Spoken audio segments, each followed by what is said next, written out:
नमस्कार, सुबह के 10 बज चुके हैं। मैं हूं आपके साथ दिव्या तिवारी। लोकसभा चुनाव में कल से 47 दिन के महापर्व की शुरुआत हो गई है और पहले चरण में उत्तर प्रदेश की 8 सीटों पर कल मतदान हो गया। इनमें सहारनपुर, कैराना, मुजफ्फरनगर, बिजनौर, नगीना, मुरादाबाद, रामपुर और पीलीभीत शामिल थी। इन सीटों पर कुल 80 उम्मीदवार चुनावी मैदान में थे और पहले चरण में यूपी में कुल 60.25% मतदान हुआ और सबसे ज्यादा सहारनपुर में तो सबसे कम रामपुर में वोटिंग हुई। पिछले चुनाव से कम हुई वोटिंग बहुत कुछ इशारा करती है। क्या है ये इशारा, जानेंगे अपने सहयोगियों से और अपने सहयोगियों के पास चलेंगे। लेकिन उससे पहले आपको आखिर कल किस सीट पर कितना मतदान हुआ। यूपी में कुल 60.25% मतदान दर्ज किया गया। सहारनपुर में 65.95% मतदान हुआ, ये हम आपको बता रहे हैं। कहां पर कितना वोटिंग परसेंटेज रहा है। कैराना में 61.17% मतदान हुआ।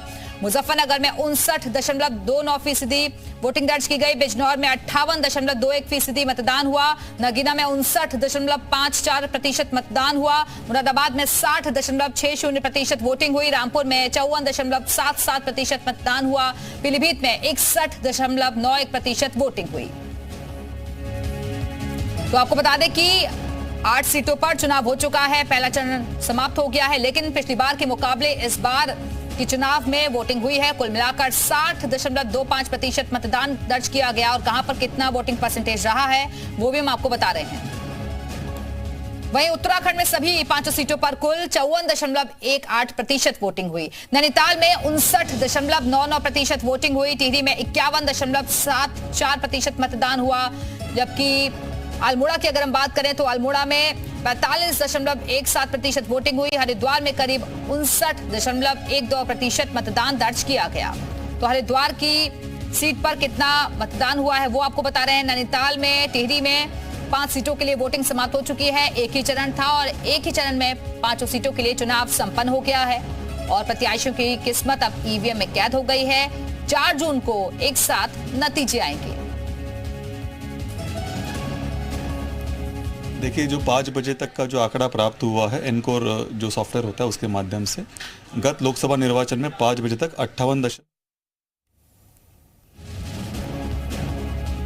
तो उत्तर प्रदेश की 8 सीटों पर चुनाव हो चुके हैं। उत्तराखंड की अगर बात करें तो अलग अलग मुद्दों को लेकर यहां जो वोटर्स थे वो पोलिंग स्टेशन पर पहुंचे, अपने मताधिकार का इस्तेमाल किया। लेकिन यहां पर भी 5 सीटों पर 54.18% वोटिंग हुई है।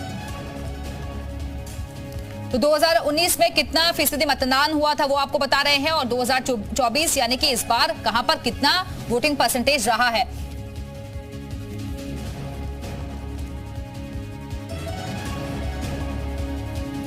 तो गढ़वाल में 59% मतदान दर्ज किया गया, ये हम आपको बारी बारी से बता रहे हैं। नैनीताल में भी पिछली बार के मुकाबले कम वोटिंग दर्ज की गई है। अल्मोड़ा में भी पिछली बार 48% था, इस बार 44% रहा है। हरिद्वार में 66% था, इस बार 59% रहा है। टिहरी गढ़वाल में 54% था, इस बार 51% दर्ज किया गया है। ये हम आपको बारी बारी से बता रहे हैं। उत्तराखंड में भी अगर हम ओवरऑल देखें तो यहाँ भी वोटिंग परसेंटेज पिछली बार के मुकाबले कम रहा है। लेकिन ये वोटिंग परसेंटेज क्या इशारा कर रहा है, इसके लिए भी अलग अलग सहयोगियों के पास हम चलेंगे। लेकिन आपको बता दें कि कल और इसी खबर पर और ज्यादा बातचीत के लिए इस वक्त हमारे साथ हमारे सहयोगी मयूर शुक्ला हमारे साथ जुड़ गए हैं। मयूर, कल उत्तर प्रदेश में भी पहले चरण के लिए वोटिंग समाप्त हो गई है, लेकिन अलग अलग जो वोटिंग परसेंटेज सामने आया है अलग अलग सीटों पर, उसमें ओवरऑल अगर हम देखें तो पिछली बार के मुकाबले यानी कि 2019 के मुकाबले 2024 में कम हुई है। ये किस तरफ इशारा कर रहा है? बिल्कुल, देखिए काफ़ी चौंकाने वाला ये रिजल्ट कल सामने आया और हतोत्साहित करने वाला भी है कि जहां बढ़ चढ़कर लोगों को प्रयास करना था कि मतदान ज़्यादा से ज़्यादा करें तो मतदान बहुत कम हुआ है।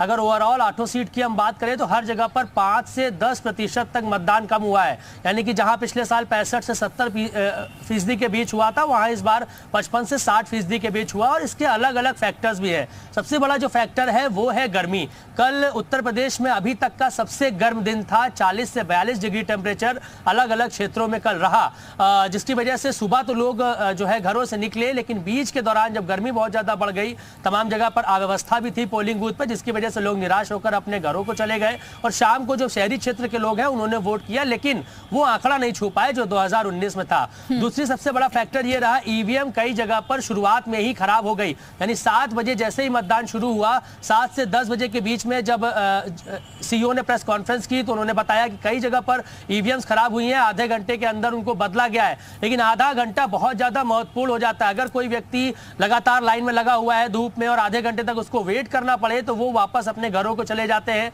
और कहीं ना कहीं वहां पर विवाद भी पैदा होता है। तो ऐसे में मतदान प्रतिशत उसकी वजह से भी कम रहा।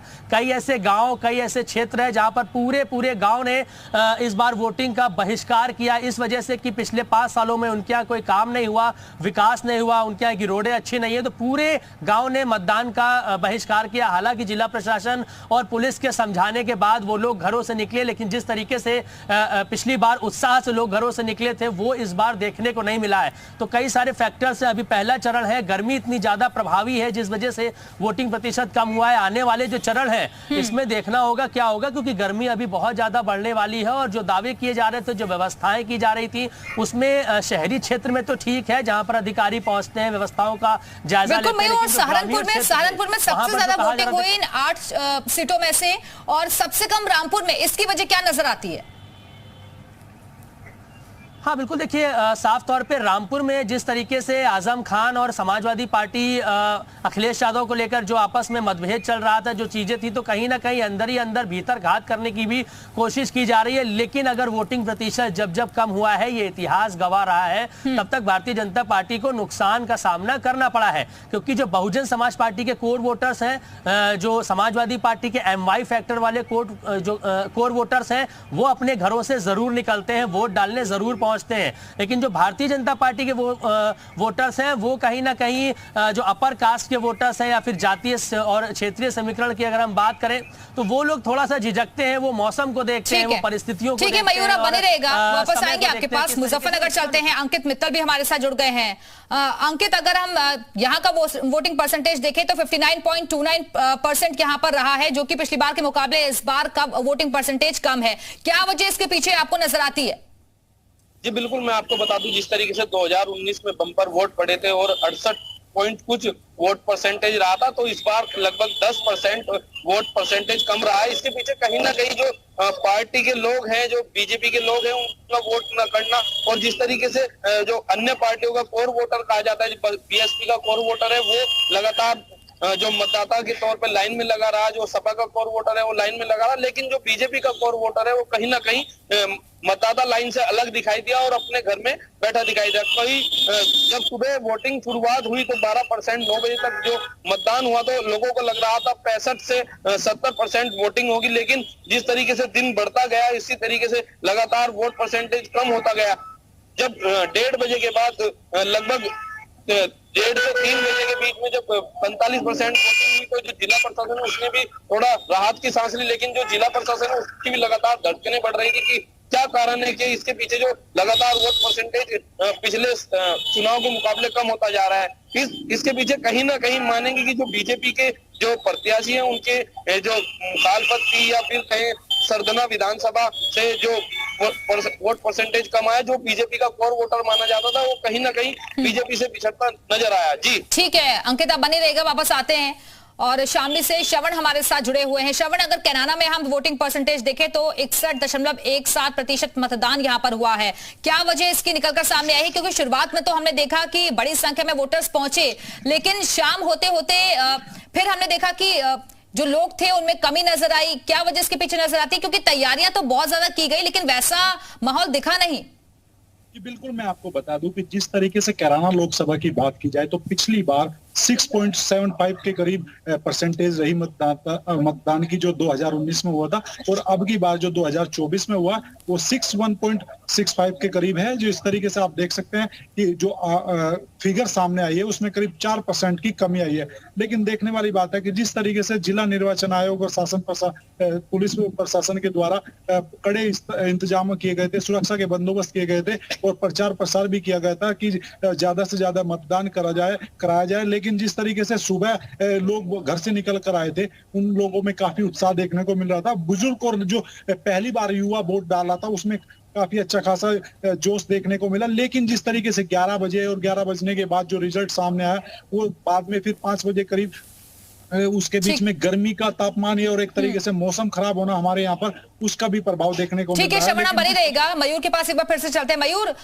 इसके पीछे क्या एक वजह ये माने कि प्रचार जिस लेवल पर होना चाहिए था उस तरीके से प्रचार हो नहीं पाया? क्योंकि शुरुआत में हमने देखा कि जो स्टार प्रचारक थे उन्होंने रैलियां, जनसभाएं, रोड शो ये सब तो बहुत तो किया, लेकिन जो डोर टू डोर कैंपेनिंग होनी चाहिए थी उसमें कहीं ना कहीं थोड़ी बहुत कमी नजर आई इस बार। बिल्कुल, देखिए सुस्त माहौल रहा इस बार। ऐसा बिल्कुल भी प्रतीत नहीं हो रहा था कि ये लोकसभा का चुनाव हो रहा है जिस तरीके से 2019 में माहौल था।